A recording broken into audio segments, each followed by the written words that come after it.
बिस्मिल्लाहिर्रहमानिर्रहीम। अस्सलामु अलैकुम रहमतुल्लाहि व बरकातुहू। उम्मीद है आप लोग बिल्कुल ठीक ठाक होंगे। अगर आपने मेरा यूट्यूब चैनल अभी तक सब्सक्राइब नहीं किया तो काइंडली सब्सक्राइब कर लें ताकि हर नई आने वाली वीडियो आपको मिल सके। आज का टोटका,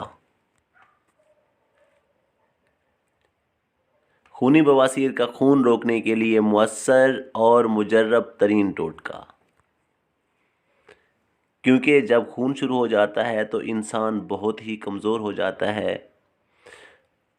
इसके लिए बहुत ही आसान, बहुत सस्ता टोटका,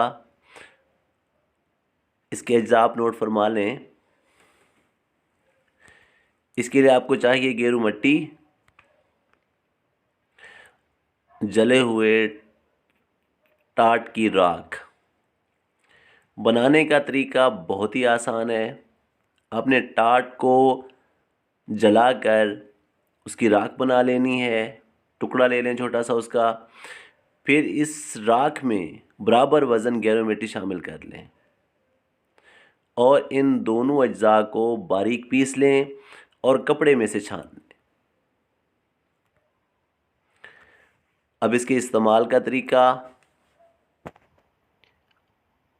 आपने इस सफ़ूफ का आधा तोला रोज़ाना निहार मुँह रात के बासी पानी के साथ इस्तेमाल करना है। इंशाअल्लाह 3 दिन के अंदर खून आना बंद हो जाएगा।